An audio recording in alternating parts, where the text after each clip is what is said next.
Girls মাদ্রাসা বাংলা শিক্ষা মানচিত্রে একটা গার্লস মাদ্রাসা হিসাবে 2016 সালে প্রতিষ্ঠিত হয়েও আজকে যথেষ্ট স্বাক্ষর রেখে চলেছে। সার্বিকভাবে আপনি কি বলবেন?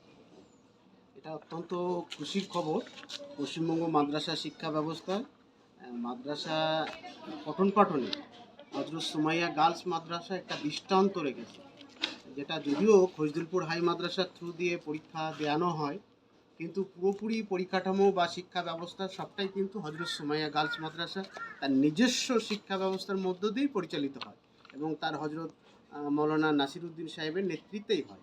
এবং মাদ্রাসা শিক্ষা আজকে হজরত সুমাইয়া গার্লস মাদ্রাসা অল্প সময়ের মধ্যে একটা সুন্দর জায়গায় অবস্থান করছে, এটা সত্যি প্রশংসার দাবি রাখে এবং ভালো রেজাল্ট করেছে। আমার মনে হয়েছে এইভাবে যদি এই শিক্ষা ব্যবস্থা ধারাবাহিকতা থাকে, তাহলে আগামী দিনে শুধু এই বারাসাত সাব ডিভিশনের মধ্যে নয়, গোটা জেলার মধ্যে তথা রাজ্যের মধ্যে একটা ভালো দৃষ্টান্ত তৈরি করবে, এটা আমার আশা এবং বিশ্বাস।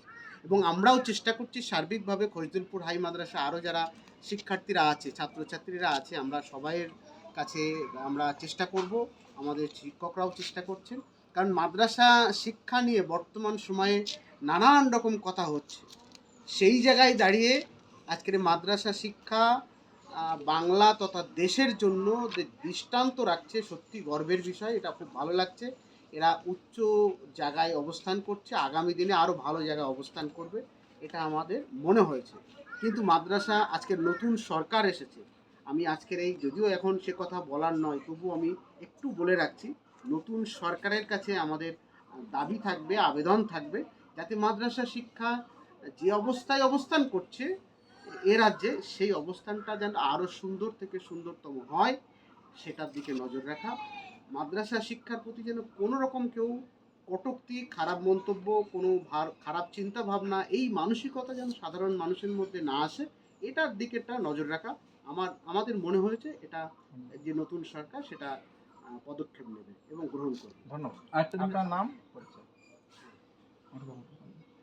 বিশেষ করে আপনি বলেন মাদ্রাসা শিক্ষার জন্য সরকারের কাছে দাবি করছেন, এবং সংখ্যালঘু মানুষের জন্য কী দাবি করতে পারেন?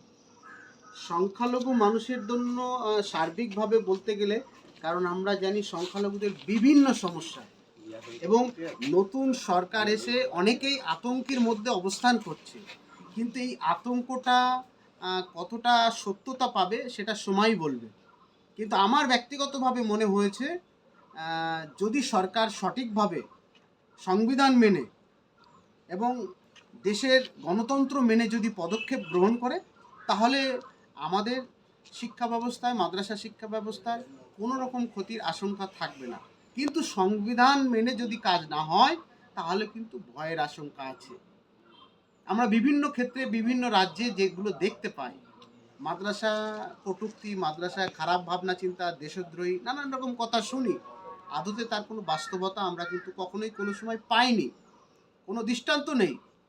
কিন্তু তারপরেও আমাদেরকে শুনতে হয়। আমরা আশা রাখবো, এই যে সরকার, নতুন সরকার আজকের শপথ নিয়েছে, আমাদের প্রাণ ভরা দোয়া আশীর্বাদ থাকবে, তারা আমাদের এই মাদ্রাসা শিক্ষা যেভাবে অবস্থান করছে আগামী দিনেও সুন্দরভাবে ভালো জায়গায় অবস্থান করবে। এবং সংখ্যালঘুরা যে আতঙ্কের মধ্যে আছে, বিভিন্ন জায়গায় বিক্ষিপ্তভাবে যে সন্ত্রাসের মধ্যে আছে, ভয়ভীতির মধ্যে অবস্থান করছে, সেগুলো যাতে না থাকে, সেই আশ্বস্ততাই সরকারের পক্ষ থেকে রাখতে হবে। প্রশাসনিকভাবে মানুষের প্রতি আস্থা রাখার ব্যবস্থাপনা করতে হবে।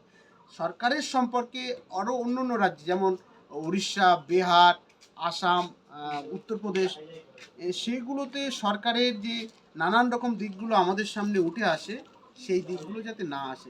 খারাপ লাগছে যে কদিন আগে একটি কলেজে আমরা দেখছিলাম যে বোরকা পরে, নেকাব পরে, হিজাব পরে কেউ ঢুকতে পারবে না বলে কিছু সংখ্যক মানুষ সেখানে একটা ভয় সৃষ্টি করে, একটা ত্রাস সৃষ্টি করার চেষ্টা করেছিল। এই বিষয়গুলো আমি অন্তত নতুন সরকারের কাছে দৃষ্টি আকর্ষণ করব, যাতে কোনো প্রতিষ্ঠানে সংবিধান বিরোধী কোনো মন্তব্য, সংবিধান বিরোধী কোনো কার্যকলাপ কেউ না দেখাতে পারে।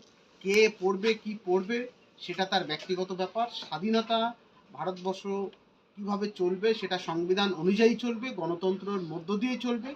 কেউ কাউকে চাপিয়ে দিয়ে এটা অন্যায় করতে পারে না, এটা আমরা কখনোই বরদাস্ত করবো না। এটা সরকারের দৃষ্টি আকর্ষণ করব, এইগুলো যাতে বন্ধ হয়, ত্রাস সৃষ্টি যাতে না হয়। সিয়ামত আলী, ফজলুরপুর হাই মাদ্রাসার শিক্ষক, বেঙ্গল মাইনরিটি ফোরামের সাধারণ সম্পাদক।